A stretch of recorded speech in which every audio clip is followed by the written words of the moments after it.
Yes sir.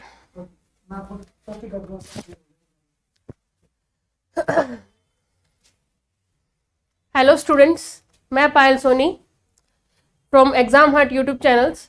आज आपको करवाऊंगी Indian polity. आज हम करेंगे इंडियन पॉलिटी स्टार्ट। एचएसएससी के अंदर पॉलिटी का सब्जेक्ट लगभग 6 से 8 नंबर के बीच में रहता है। मिनिमम 4 से 5 क्वेश्चन तो आते ही आते हैं अपने यहाँ पे। आज हम पढ़ेंगे इंडियन पॉलिटी यानी कि भारतीय राज व्यवस्था।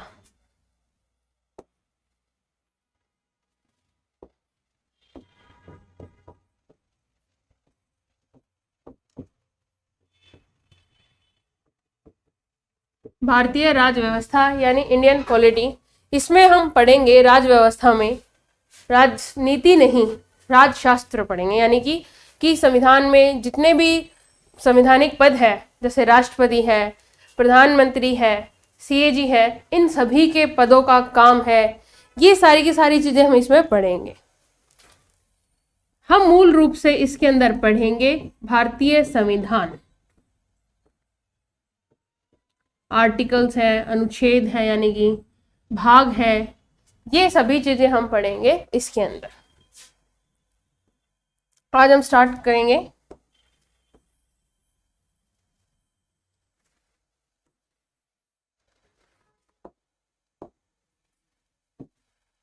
संविधान,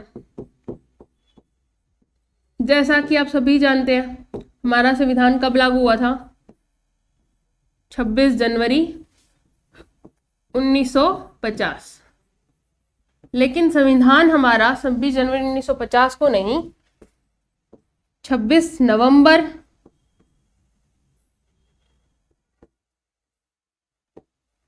1949 को बनकर तैयार हो गया था। लेकिन संविधान लागू करने के लिए सरकार ये चाहती थी कि कोई स्पेशल डे हो, इसीलिए 26 नवंबर को जब संविधान बनकर तैयार हो गया था, इसको पहले बोलते थे हम विधि दिवस, यानी कि law day, national law day. लेकिन 2015 के बाद इसे संविधान दिवस कहा जाने लगा। नरेंद्र मोदी जी ने इसकी शुरुआत की थी। संविधान दिवस यानी कि कॉन्स्टिट्यूशन डे, कॉन्स्टिट्यूशन डे।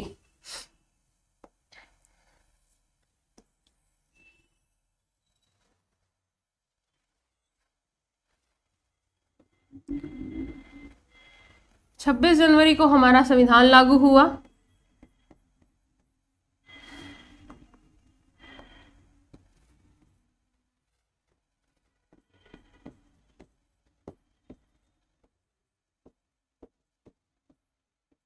छब्बीस जनवरी को लागू हो गया और इसे बनने में हमें टाइम लगा 2 साल 11 महीने और 18 दिन। 2 साल 11 महीने और 18 दिन इसे बनने में हमें हमारे संविधान को लगा। लगभग संविधान का जो खर्चा कहा जाता है ना, संविधान की टोटल बैठकें वगैरह हुई सारी, 63 से 64 लाख का खर्चा आया संविधान बनने के समय। संविधान बनने के समय कुछ एक फैक्ट्स हैं जो हम पढ़ेंगे अब। जैसे संविधान सभा का निर्माता किसे कहा जाता है? B.R. अम्बेडकर को। जब भारत आजाद हुआ था उससे पहले ही संविधान सभा के सदस्यों का चुनाव किया गया था कि कौन से एरिया में संविधान सभा का कौन सा मेंबर चुना जाएगा, तो उसी के लिए इलेक्शन करवाए गए थे। क्योंकि उस टाइम था ब्रिटिश इंडिया, उस टाइम हमारा भारत पाकिस्तान अलग नहीं हुआ था। उस समय अलग करने से पहले ही चुनाव लिए गए थे कि कौन कौन संविधान सभा के सदस्य बनेंगे। उस समय डॉक्टर B.R. अम्बेडकर जो है कोलकाता से चुनाव जीते थे। उस समय कोलकाता बोला जाता था, लेकिन कोलकाता चल गया था ईस्टर्न पाकिस्तान में। यानी कि अब जो हमारा बांग्लादेश है वहां उस क्षेत्र में। इसीलिए डॉक्टर बी आर अम्बेडकर का दोबारा से चुनाव करवाया गया पुणे की सीट से। उन्होंने पुणे से चुनाव जीता और वो संविधान सभा के सदस्य बने, क्योंकि संविधान सभा के सदस्य बनने के लिए एक शर्त थी कि वो चुनाव में जीते हुए होने चाहिए। तो इसीलिए पुणे से उनको फिर से चुनाव करवाया गया और उन्हें वो उस चुनाव में जीत भी गए और इसके बाद वो संविधान सभा के सदस्य बने।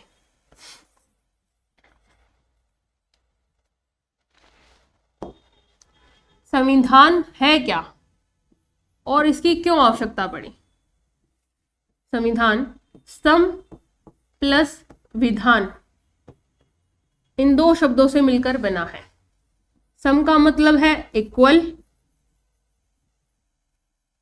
और लो, इसका विधान का मतलब होता है लो या फिर रूल। लो या फिर रूल। संविधान क्यों बना? संविधान की जरूरत क्या है हमारे यहाँ पे? किसी भी देश का शासन चलाने के लिए उसमें कुछ नियम कानून होने चाहिए और उन्हें लागू करके रखना पड़ता है ताकि अराजकता ना फैल जाए। इसीलिए हमें संविधान की आवश्यकता पड़ती है। संविधान किससे बना है? सम प्लस विधान। सम मतलब इक्वल, विधान मतलब विधि या फिर लॉ या फिर रूल, यानी जैसा कानून जो सभी के लिए समान रूप से लागू होता हो और सभी जो है इसके अंडर आते हो और कोई सजा का प्रावधान है और है। ये जो प्रावधान है हमारे आईपीसी की धाराओं में जो पुलिस के सेक्शन में होता है वो एक अलग से आईपीसी की बुक है जिसमें सिर्फ सजा के जो है यानी पुलिस की गिरफ्तार करने के ही वो मिले हुए हैं, इसमें प्रावधान है। अब हमारे संविधान के अंदर जो धाराएं मतलब जिसे बोलते हैं हम अनुच्छेद हैं और आईपीसी के अंदर होती है धाराएं जिसके तहत गिरफ्तार किया जाता है।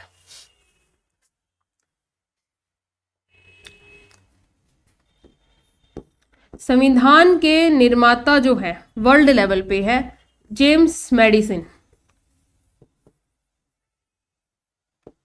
यूएसए का संविधान का मैक्सिमम हिस्सा इन्हीं के द्वारा लिखा गया था और ये थे मैक्सिको के।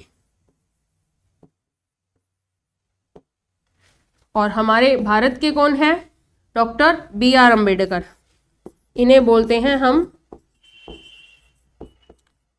संविधान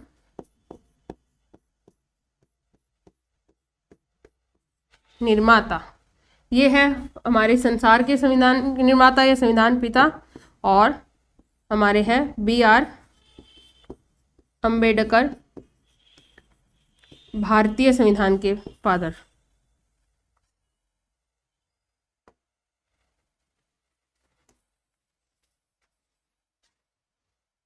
अब हम पढ़ेंगे संविधान है क्या। एक बुक होती है जैसे हमारी, वैसे ही एक संविधान है जिसके अंदर क्या है, हमारे कानून है, संवैधानिक पद है कि किसको क्या चीज होना चाहिए, क्या कैसे काम होगा सभी का, राष्ट्रपति का क्या काम होगा, राज्य का काम क्या होगा। इसी तरह से संविधान है। जैसे किसी भी बुक में क्या होते हैं, स्टार्टिंग में इंडेक्स होता है, वैसे संविधान में प्रस्तावना है। मेन जो चीज आती है क्या होते हैं, हमारे चैप्टर्स होते हैं। यहां हम बोलते हैं भाग। भाग यानी कि पार्ट। किसी भी बुक के अंदर जो चैप्टर है यहाँ पे हमारे है भाग। संविधान के अंदर जो भाग है, जब संविधान मूल रूप से बना टोटल थे 22 भाग। आज के टाइम में 25 भाग हो चुके हैं हमारे। वैसे 26 है लेकिन भाग 7वां हटा दिया गया था, अभी फिलहाल 25 ही बचे हुए हैं। चैप्टर्स के बाद इस चैप्टर के अंदर कितने टॉपिक्स हैं, क्या क्या टॉपिक रहेंगे इस चैप्टर में, कोई दूसरा चैप्टर है उसमें क्या क्या टॉपिक रहेंगे हमारे होते हैं।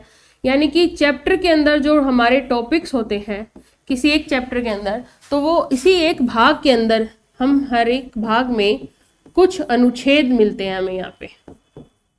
अनुच्छेद यानी कि आर्टिकल्स। कुल अनुच्छेद हमारे हैं 395 जो शुरुआत में थे।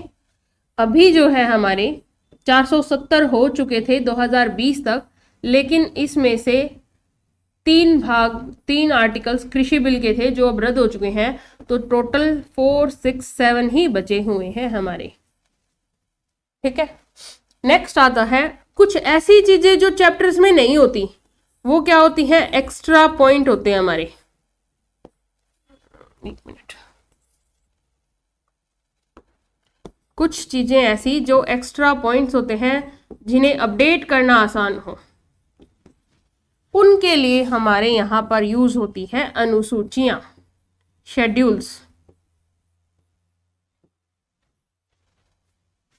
पहले भारत में संविधान में टोटल 8 अनुसूची थी और अब जो है कुल 12 अनुसूची हो चुकी है हमारी।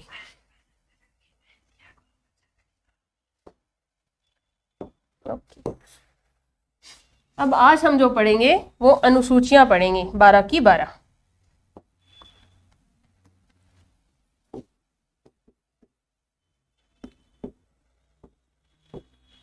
अनुसूची यानी कि शेड्यूल्स।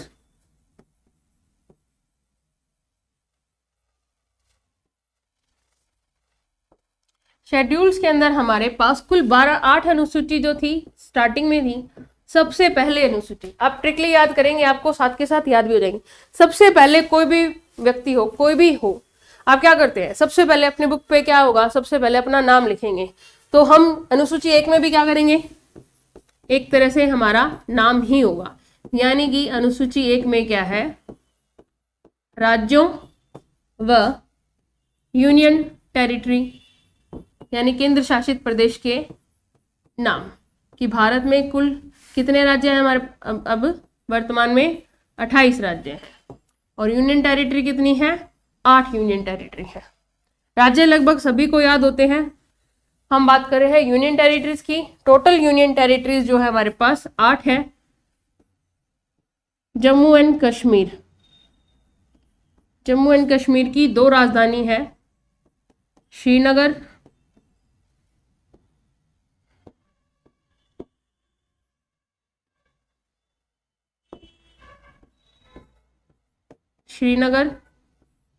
और जम्मू। वो सर्दी और गर्मी के हिसाब से अलग अलग रहती है। जम्मू कश्मीर में अभी तक सीएम के चुनाव नहीं हुए हैं, लेकिन जम्मू एक विधानसभा क्षेत्र है हमारा, यहाँ पर सीएम का चुनाव होगा। अभी फिलहाल कोविड की वजह से रोक रखा है, लेकिन धारा 370 हटने के बाद इसे एक विधानसभा क्षेत्र की घोषित कर दिया गया है और यहाँ एक सीएम का पद है। नेक्स्ट हमारे पास है लद्दाख।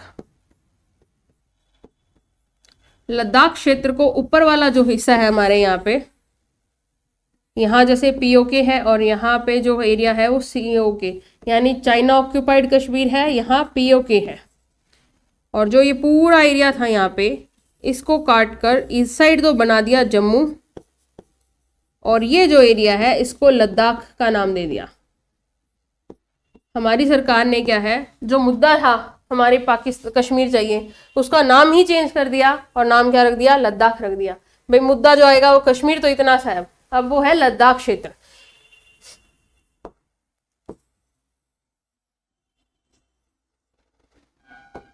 लद्दाख की जो राजधानी है वो है लेह। नेक्स्ट जो हमारी है वो है दिल्ली। दिल्ली हमारा कैपिटल, नेशनल कैपिटल है, और दिल्ली के अंदर भी सीएम होता है। ये भी एक विधानसभा क्षेत्र है। टोटल 3 ही यूनियन टेरिटरी ऐसी है जहां पे विधानसभा का क्षेत्र है। नेक्स्ट जो है वो है चंडीगढ़।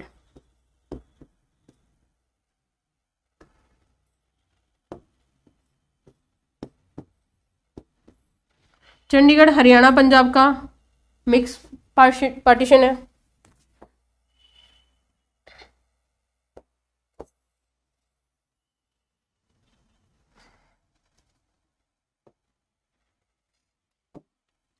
नेक्स्ट है हमारा नीचे साउथ की तरफ पुडुचेरी।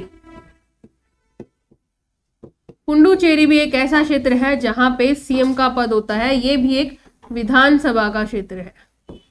3 ही विधानसभा क्षेत्र है जो हमने पढ़ लिए, दिल्ली, जम्मू कश्मीर और पुडुचेरी। नेक्स्ट है हमारा अंडमान निकोबार द्वीप समूह।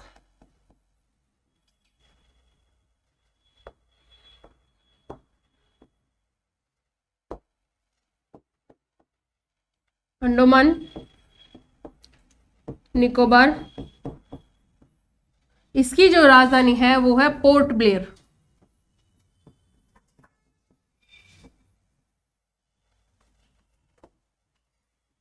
नेक्स्ट है हमारा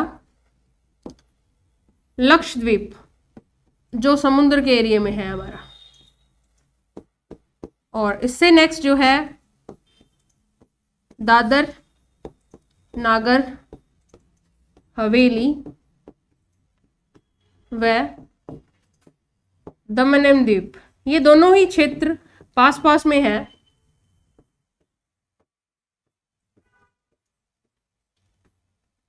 और इसकी राजधानी है दमन। 26 जनवरी 2020 दादर नागर हवेली और दमन एंड दीव अलग अलग थे, इन दोनों को मिलाकर एक ही बना दिया 26 जनवरी 2020 को। ये थी हमारी यूनियन टेरिटरीज।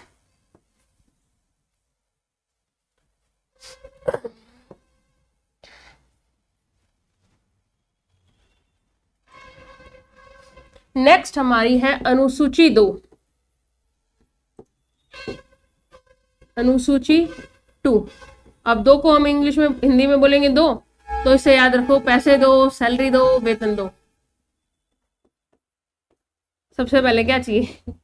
क्या?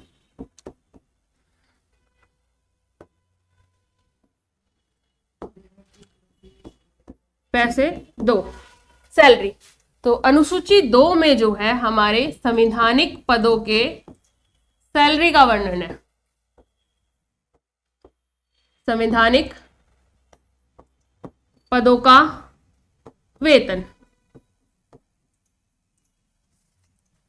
अब इसमें हम कुछ मेन है वो भी पढ़ लेते हैं। जैसे राष्ट्रपति।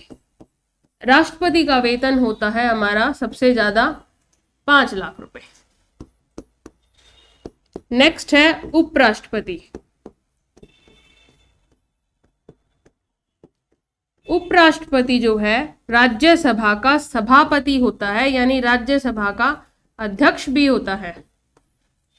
तो इसकी जो सैलरी है वो है 4 लाख रुपए। नेक्स्ट है, अभी हमने क्या पढ़ा? राज्यसभा का अध्यक्ष। इसके बाद क्या आएगा फिर? लोकसभा अध्यक्ष।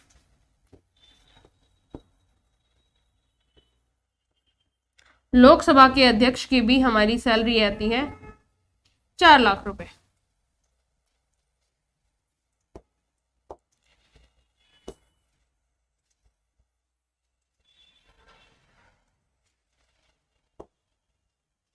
नेक्स्ट जो है हमारे पास सुप्रीम कोर्ट के मुख्य न्यायाधीश, CJI बोलते हैं हम इसको।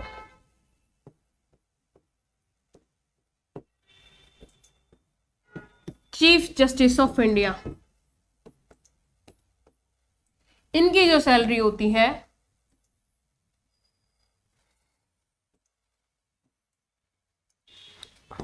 3.5 लाख रुपए।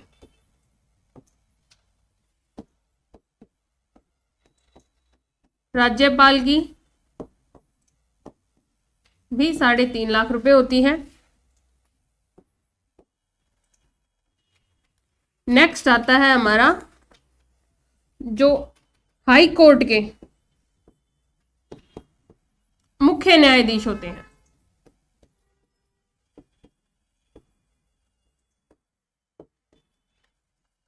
इनकी सैलरी होती है 2.5 लाख रुपए। इसके अलावा सेंट्रल गवर्नमेंट के जितने भी आयोग होते हैं या आयोग से रिलेटेड अध्यक्ष होते हैं, जैसे CAG हो गया, AGI attorney general of India हो गया, वित्त आयोग हो गया, इनके अध्यक्ष हैं, इन सभी की सैलरी 2.5 लाख रुपए ही होती है।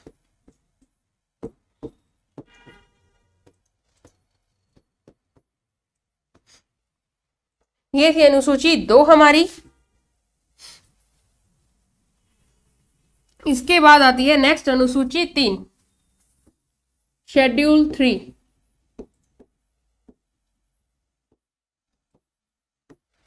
अनुसूची 3, अनुसूची 3 में हमारे कितने हैं, 3 शब्द बोल देंगे। 3 मतलब 3 शब्द, 3 शब्द से हमें याद रखना है शपथ। अनुसूची 3 में है हमारी शपथ, यानी कि ओथ। हम हर एक अनुच्छेद में भी पढ़ेंगे कि कौन से, किसको कौन वो शपथ दिलाता है। कुछ मेन है, जैसे राष्ट्रपति पद की शपथ। राष्ट्रपति पद की शपथ सुप्रीम कोर्ट के मुख्य न्यायाधीश दिलवाते हैं।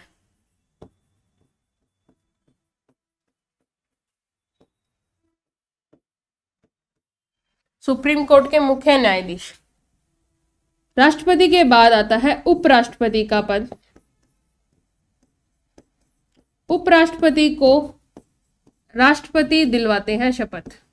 अगर हमारे देश में उस समय राष्ट्रपति ना हो या राष्ट्रपति का पद खाली हो, तो राष्ट्रपति की जगह सुप्रीम कोर्ट के मुख्य न्यायाधीश उनको शपथ दिलवाएंगे। नेक्स्ट आता है हमारा प्रधानमंत्री। प्रधानमंत्री पद की शपथ कौन दिलवाएगा? प्रधानमंत्री पद की शपथ भी राष्ट्रपति दिलवाएंगे। जो केंद्र सरकार में मंत्रिमंडल होगा हमारा, जैसे कैबिनेट मिनिस्टर्स, उनको भी राष्ट्रपति ही शपथ दिलाएंगे। लोकसभा जब नई चुनकर आती है, उस समय लोकसभा का अध्यक्ष जो होता है, प्रोटेम स्पीकर होता है, जो राष्ट्रपति के द्वारा नियुक्त किया जाता है थोड़े समय के लिए, यानी टेम्परेरी के लिए, और उसके बाद एक परमानेंट लोकसभा अध्यक्ष चुना जाता है। लोकसभा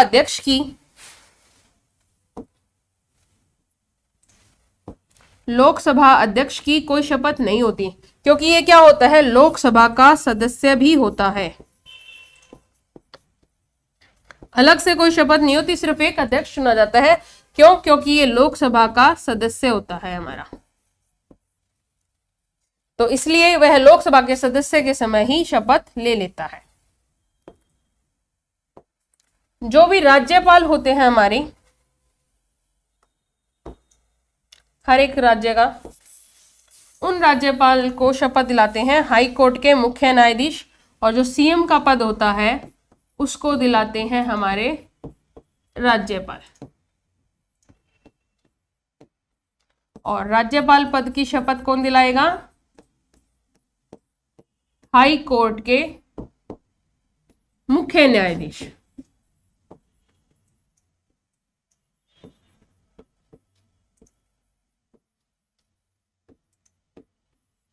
हाई कोर्ट के मुख्य न्यायाधीश।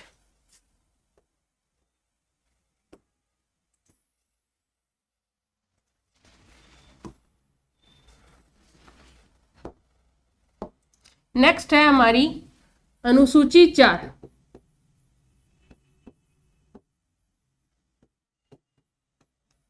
अनुसूची 4 में राज्यों के राज्यसभा की सीटों का वर्णन है।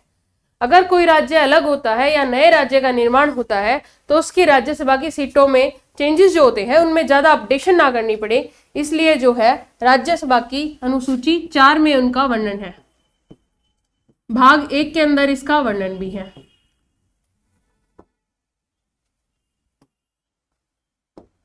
राज्य के राज्यसभा की सीटों का वर्णन।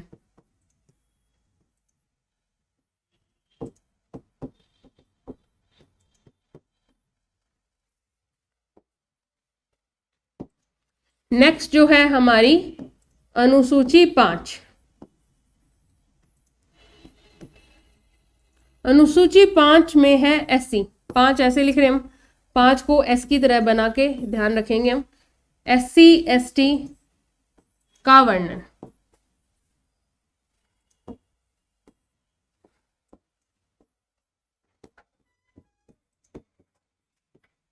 एससी एसटी का वर्णन। अनुसूची 6 में भी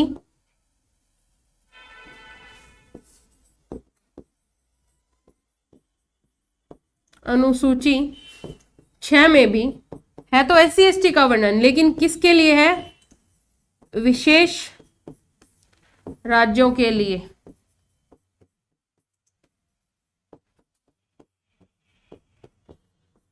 उपबंध। विशेष राज्यों के लिए उपबंध। यहां पे हमारे सिर्फ 4 ऐसे राज्य हैं जो विशेष राज्यों के अंदर आते हैं। इसके अंदर ट्रिक आपको याद रखनी है, ATM square. A for Assam, T for Tripura, M square मतलब M से 2 नाम आएंगे, एक आएगा मेघालय और एक आएगा मिजोरम। इन 4 ऐसे राज्यों के अंदर जो है SC ST सीटों का वर्णन अलग से दिया हुआ है, क्योंकि ये जनजातीय क्षेत्र है। अगर आपसे ये पूछा जाए कि नागालैंड कहाँ है, नागालैंड के अंदर SC ST की आरक्षण सीटों का वर्णन कहाँ है, तो वो किस में आएगा, अनुसूची 5 में। हरियाणा का आएगा तो हरियाणा भी अनुसूची 5 में। जितने बाकी राज्य बच गए उन 4 के अलावा, इन 4 के अलावा जितने भी बाकी राज्य बच गए उन सभी की SC ST सीटों का वर्णन कहाँ मिलेगा हमें, अनुसूची 5 में मिलेगा।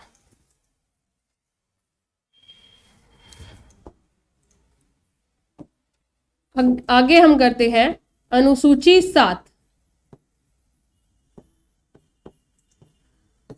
7 है, 7 से आपको ध्यान रखना है, 7 यानी कि संबंध। किसके बीच में हम देखेंगे यहाँ पे, राज्य एवं केंद्र सरकार के बीच में संबंध।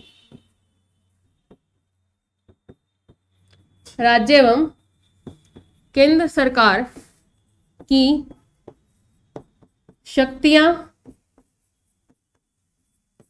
व संबंध अनुसूची 7 में है हमारे पास। राज्य एवं केंद्र सरकार की शक्तियों को और संबंध का बंटवारा करने के लिए हमारे पास 3 सूची है। पहली है संघ सूची। संघ सूची के अंदर सिर्फ केंद्र सरकार की शक्तियां हैं।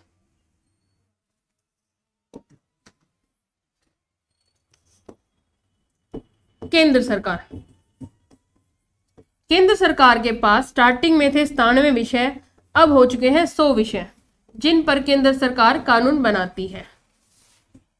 संघ सूची में 100 विषय हैं अब फिलहाल। दूसरा आता है राज्य सूची। राज्य सूची यानी राज्यों के लिए, इसमें हमारे राज्यों के लिए जो कानून बनाने हैं उनका लिए वर्णन है। पहले यह है विषय 66 थे, उसमें से 5 घटा दिए गए और अब बचे हैं 61 विषय। 1976 42वां संविधान संशोधन, 5 विषय थे।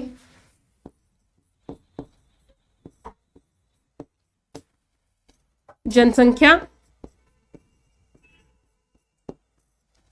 जानवर, वन, शिक्षा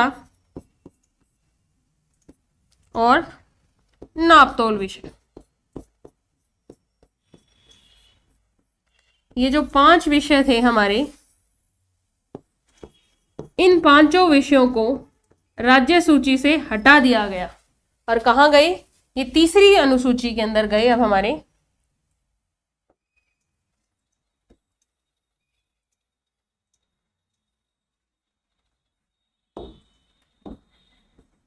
तीसरी अनुसूची हमारी आती है समवर्ती सूची। इसमें राज्य और केंद्र सरकार दोनों कानून बना सकती हैं। पहले इसमें थे 47 विषय, ये जो 5 विषय यहां से माइनस किए ये यहीं पर आके प्लस हो गए। अब इसके अंदर टोटल बचते हैं हमारे 52 विषय। यहां पर हमारे कितने हैं, 52 विषय है। अब यहां पे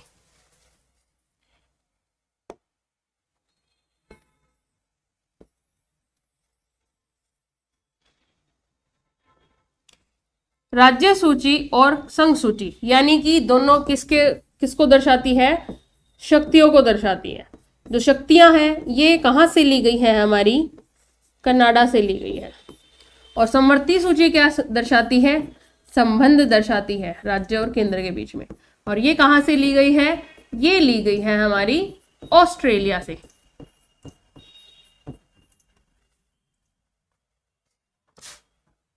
यहां पर अगर राज्य और केंद्र के बीच में कोई ये आ जाए कि किसका कानून माना जाएगा, तो केंद्र सरकार का ही हमेशा कानून माना जाएगा। नेक्स्ट जो है हमारी अनुसूची 8। अनुसूची 8 उस समय लास्ट अनुसूची थी। अनुसूची के अंदर थी हमारी राजभाषाएं।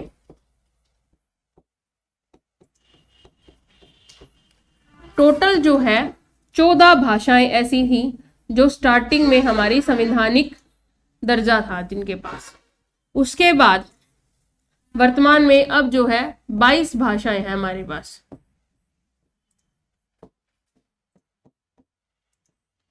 इन भाषाओं में इंग्लिश भाषा जो ऐसी है जो यूज तो होती है लेकिन उसे संवैधानिक दर्जा नहीं दिया गया। सुप्रीम कोर्ट का जितना भी काम होता है वो केवल और केवल इंग्लिश में ही होता है, लेकिन फिर भी जो है संवैधानिक भाषाओं के दर्जे में इंग्लिश को नहीं रखा गया। पहले 14 भाषाएं थी, फिर एक भाषा सिंधी भाषा आई 1967 में। उसके बाद 3 भाषाएं फिर से जोड़ी गई 1992 में 71वां संविधान संशोधन के तहत, और फिर 4 भाषाएं जोड़ी गई 2003 में 92वां संविधान संशोधन के तहत। और अब टोटल कितनी हो चुकी है हमारे पास? 22 भाषाएं अनुसूची 8 में।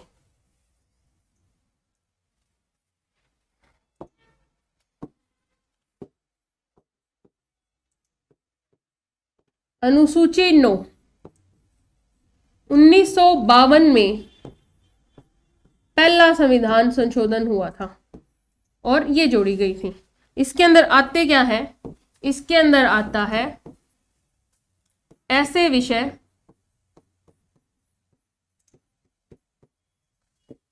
जिन पर कोर्ट में केस ना हो।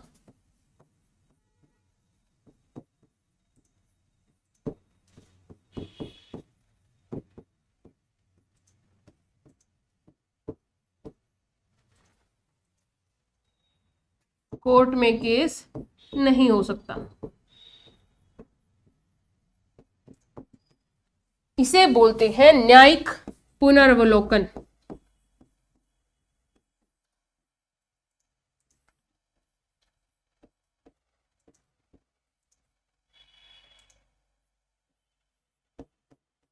न्यायिक पुनर्वलोकन। अनुसूची 9 क्या है? न्यायिक पुनर्वलोकन, मतलब ऐसे विषय जिन पर कोर्ट में केस नहीं हो सकता। लेकिन स्टार्टिंग में जो है केवल 13 विषय ऐसे थे जिन पर ये था, लेकिन वर्तमान में जो है 284 विषय यहाँ पर हो चुके हैं। लेकिन कोर्ट ने क्या कहा था? 1973 में केशवानंद भारती का एक केस हुआ था। उस केस में केरल के साथ इनका केरल सरकार के साथ विवाद था। तब सुप्रीम कोर्ट ने ये कहा था कि 9वीं अनुसूची में जो विषय हैं जिन पर कोर्ट में केस नहीं हो सकता, लेकिन अगर ऐसे विषय जो संविधान की मूल भावना को ठेस पहुंचाते हो,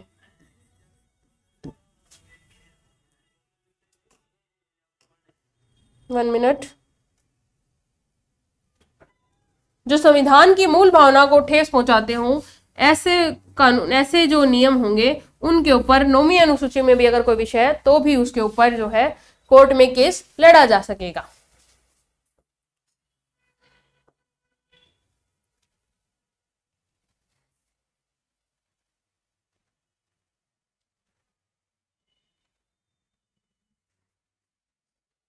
इसके बाद आती है अनुसूची 10।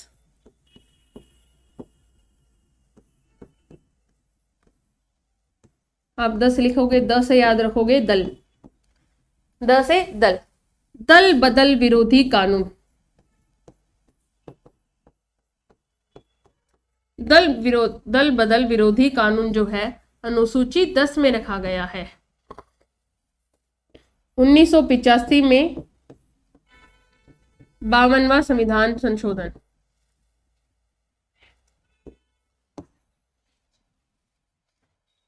दल बदल विरोधी कानून क्या होता है हमारा? दल बदल विरोधी कानून क्या है? अगर कोई पार्टी, 2 पार्टी है या 3 पार्टी है हमारी, जैसे ये दे दिया। 1985 से पहले क्या था कि कोई भी पार्टी के जो मेंबर्स थे, जैसे यहाँ पे 25 मेंबर है, यहाँ पे 30 मेंबर है,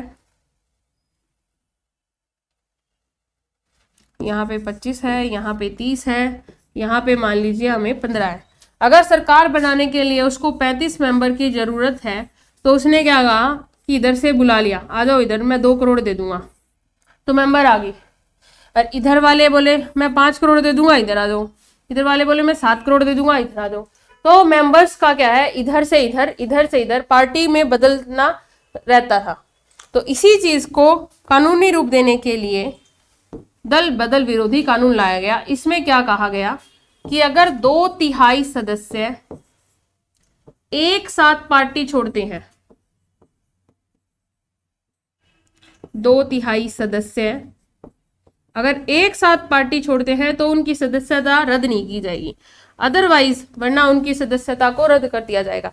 सदस्यता रद्द करने का मतलब क्या है, वो इलेक्शन जीते हैं, उन्हें लोकसभा में सीट मिली है, तो वो सीट के ऊपर जो है, उनकी सीट पे जिस पे भी चुनाव हुआ है उस सीट को रद्द कर दिया जाएगा। मतलब वो एक तरह से 0 होगा, तो उसका चुनाव लड़ना जीतना जो है बिल्कुल 0 हो जाएगा। ये था दल विरोधी कानून। नेक्स्ट जो है अनुसूची 11। इससे क्वेश्चन कई बार आ भी जाता है, क्योंकि जब ग्राम सचिव का पेपर है, या क्योंकि इसमें क्या है, ग्राम पंचायत है। अनुसूची 11 जो है ग्राम पंचायत से रिलेटेड है।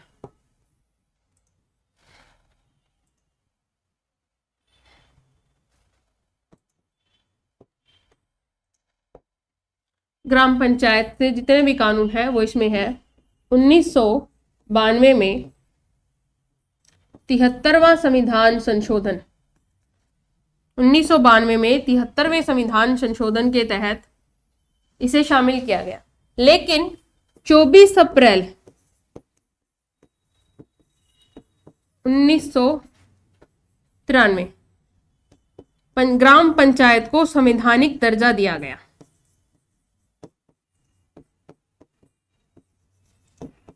संवैधानिक दर्जा देना मतलब कानूनी रूप से इसको लागू कर दिया गया।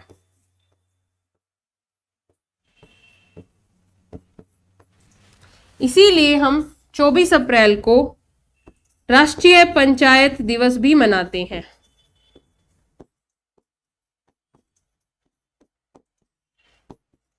National panchayat day.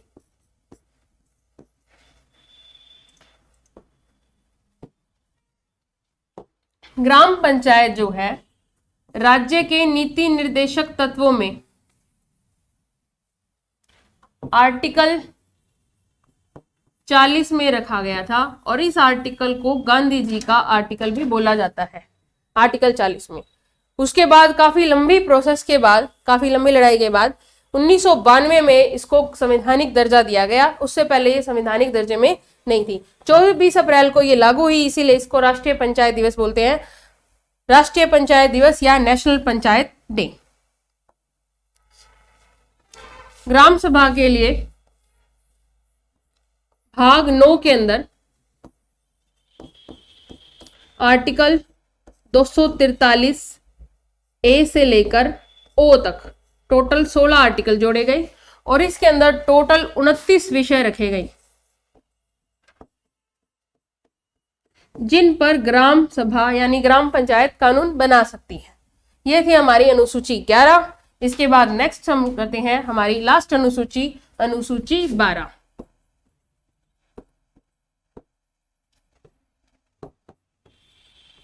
अनुसूची 12 में जो है हमारी है नगर पंचायत।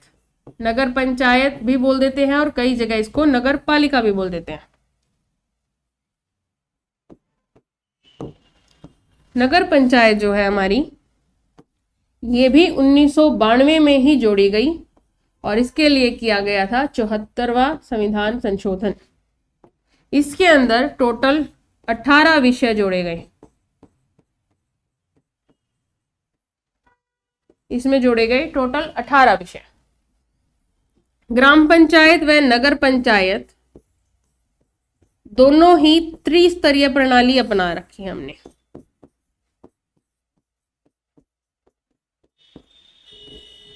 इन दोनों की कैसी प्रणाली है? त्रिस्तरीय प्रणाली है, नगर पंचायत की भी और हमारी ग्राम पंचायत की भी।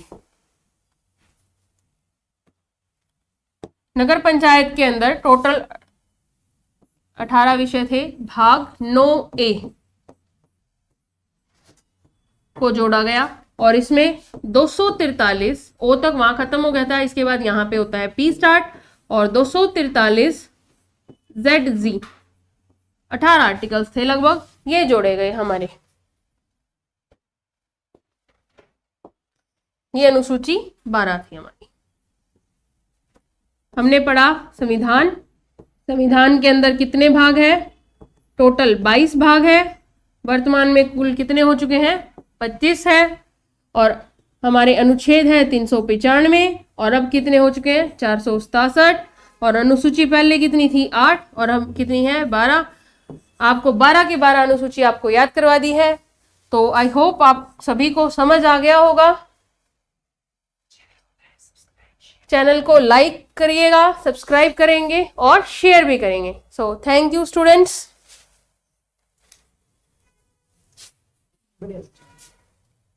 अगर सर इसको